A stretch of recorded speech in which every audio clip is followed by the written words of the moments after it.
कैसे हैं आप लोग? बेटा आज मैं आप लोगों को चैप्टर नंबर 2 पढ़ाने जा रही हूँ साइंस का। देखिए आप लोग, आपके चैप्टर नंबर 2 का नाम क्या है? माइक्रो ऑर्गेनिज्म, फ्रेंड एंड फू। ठीक है, माइक्रो ऑर्गेनिज्म क्या होता है? सबसे पहले मैं आपको बता दूं कि माइक्रो का मतलब क्या होता है। देखिए, माइक्रो का मतलब होता है टिनी, और ऑर्गेनिज्म का मतलब तो आपको पता है ना, लिविंग थिंग्स।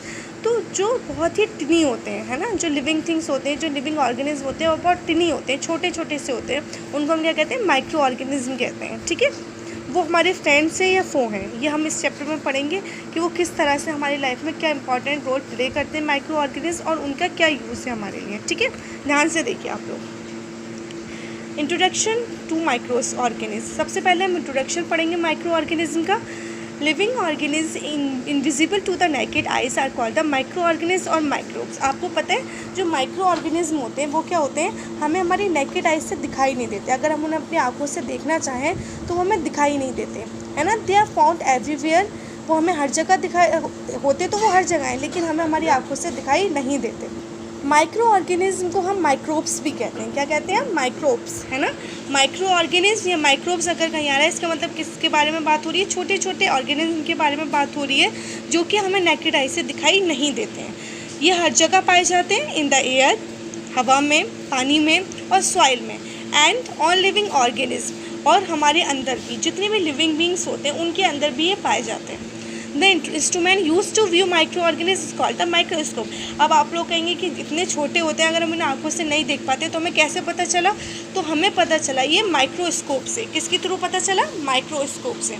माइक्रोस्कोप एक इंस्ट्रूमेंट होता है जिसमें हम माइक्रो ऑर्गेनिज्म को देख सकते हैं। ये बहुत छोटे छोटे होते हैं और इनको हम किसके हेल्प से देखते हैं? एक इंस्ट्रूमेंट जिसे हम कहते हैं माइक्रोस्कोप। माइक्रोस्कोप की हेल्प से हम माइक्रो ऑर्गेनिज्म को या फिर माइक्रोब्स को देख सकते हैं। ठीक है, आगे देखिए,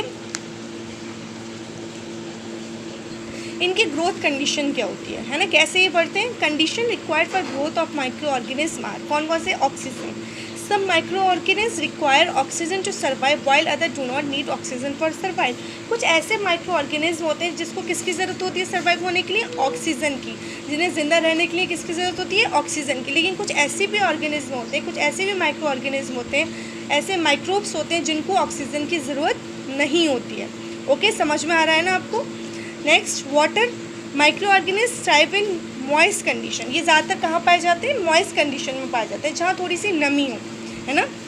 दूसरा, स्वीटेबल टेम्परेचर। इनको एक स्वीटेबल टेम्परेचर चाहिए होता है, 25 Celsius to 38 Celsius is the moderate temperature for the growth of the micro organism. इसकी ग्रोथ होने के लिए इसका टेम्परेचर कितना होना चाहिए किसी भी जगह का? 25 सेल्सियस से लेके 38 Celsius.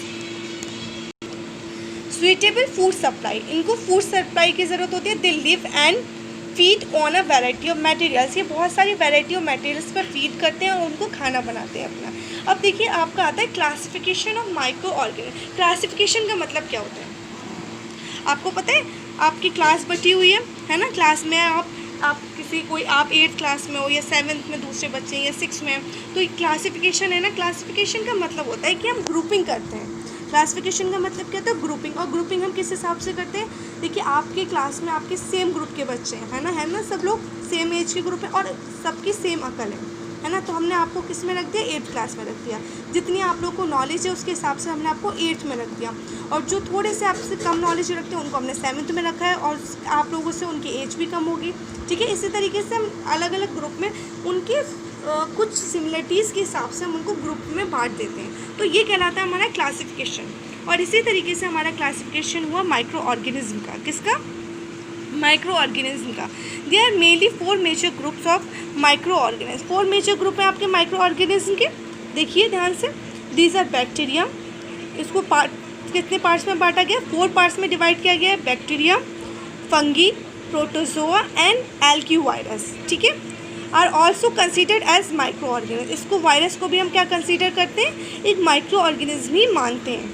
They are consider different from the other microorganisms as they produce only in the body of the host they reside in, like plant, animal and other bacteria। आपको पता है वायरस एक ऐसा माइक्रो ऑर्गेनिज्म है कि वो सिर्फ body के अंदर किसी लिविंग बीइंग के अंदर ही एक्टिव हो सकता है। ठीक है, जैसे कि अगर वो बाहर है तो वो अनएक्टिव है और वो डेड होता है, लेकिन अगर वो ह्यूमन बॉडी के अंदर जाता है वायरस कोई भी, तो वो क्या हो जाता है, एक्टिव हो जाते हैं। ऐसे ही वो किसी प्लांट बॉडी के अंदर है तब भी वो एक्टिव हो जाएगा, या किसी और बैक्टीरिया के अंदर है तब भी वो क्या हो जाएगा, एक्टिव हो जाता है। ठीक है, अब देखिए कैटेगरीज दे रखी है आपकी, इन्फॉर्मेशन रिगार्डिंग माइक्रो ऑर्गेनिज्म, कुछ इन्फॉर्मेशन दे रखी है, एग्जाम्पल्स दे रखे हैं, उनके करेक्टर्स दे रखे हैं। सबसे पहला आता है आपका बैक्टीरिया।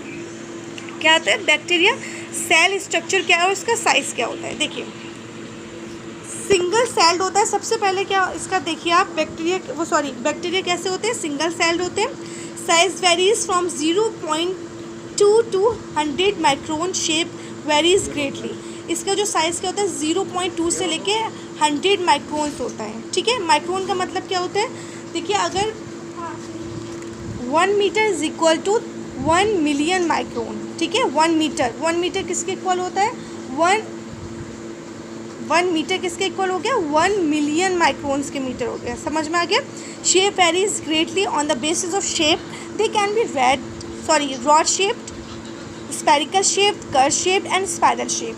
ये कुछ क्या होते हैं हमारे, इनकी शेप्स दे रखे हैं। अब ये कुछ कर्व होते हैं, कुछ स्पेरिकल होते हैं, है ना, कुछ रॉड शेप्ड होते हैं, और इनके एग्जाम्पल दे रखे हैं। जैसे कि ये हमारा कुकी है, बेसली है, कॉमास है, स्पेरुला है। ये क्या है, हमारे बैक्टीरियाज है। इनके बैक्टीरियाज के नाम है जो अलग अलग साइज़ के होते हैं, अलग अलग शेप के होते हैं। इनकी शेप अलग अलग होती है। कुछ कैसे होते हैं, रॉड शेप्ड हैं, कुछ स्पेरिकल शेप्ड हैं, कुछ कर्व्ड हैं, कुछ स्पेरिकल शेप्ड हैं। ठीक है, स्पाइरल शेप्ड है, सॉरी। ठीक है, अब मोड ऑफ न्यूट्रिशन का क्या होता है, ये ऑटोट्रॉफिक होते हैं। Some bacteria are prepare their own food by the process of chemosynthesis. कुछ केमिकल प्रोसेस के थ्रू ये अपना खाना खुद बनाते हैं कुछ बैक्टीरिया, तो उसको हम क्या कहेंगे, ऑटोट्रॉपिक कहेंगे। ऑटोट्रॉपिक का मतलब आप प्रीवियस क्लास में पढ़ चुके हो कि ऑटोट्रॉपिक का मतलब क्या होता है। ऑटो का मतलब होता है सेल्फ, है ना, जो बैक्टीरिया जो लिविंग बींग्स अपना खाना खुद बनाते हैं उन्हें हम क्या कहते हैं, ऑटोट्रॉप्स कहते हैं। तो इनका नेचर क्या ऐसा होता है, इनका मोड ऑफ न्यूट्रिशन क्या है, ऑटोट्रॉपिक है। क्यों है ऑटोट्रॉपिक, क्योंकि ये अपना खाना खुद बना रहे हैं। किसकी प्रोसेस के थ्रू, वैसे तो प्लांट्स किसकी प्रोसेस के थ्रू बनाते हैं, फोटोसिंथेसिस, लेकिन ये क्या करते हैं, केमोसिंथेसिस। केमो का मतलब होता है कुछ केमिकल रिएक्शंस के थ्रू। ठीक है, आगे ये सैप्रोफाइटिक भी हो सकते हैं। मतलब कुछ बैक्टीरियाज कैसे होते हैं कि डेड और डिके ऑर्गेनिक मैटर्स पे ही क्या करते हैं, फीड करते हैं, तो उनको हम क्या कहेंगे, सैप्रोफाइटिक कहेंगे।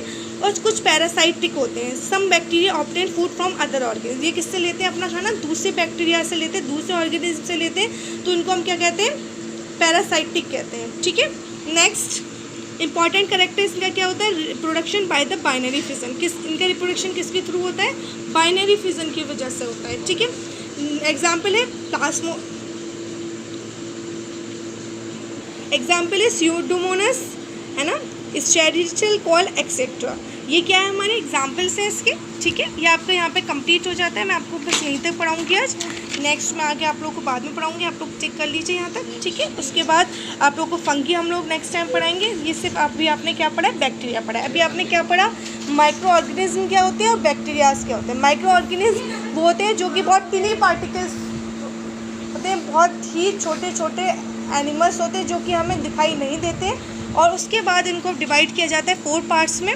ठीक है, और वो 4 पार्ट्स क्या हैं आपके, बैक्टीरिया, फंगी, प्रोटोजो और एल्गी। ठीक है, लेकिन हमने सिर्फ अभी किसके बारे में पढ़ा है, बैक्टीरिया के बारे में पढ़ा है। आप लोग इसको अच्छे से पढ़ लीजिएगा। ठीक है, thank you so much, have a nice day.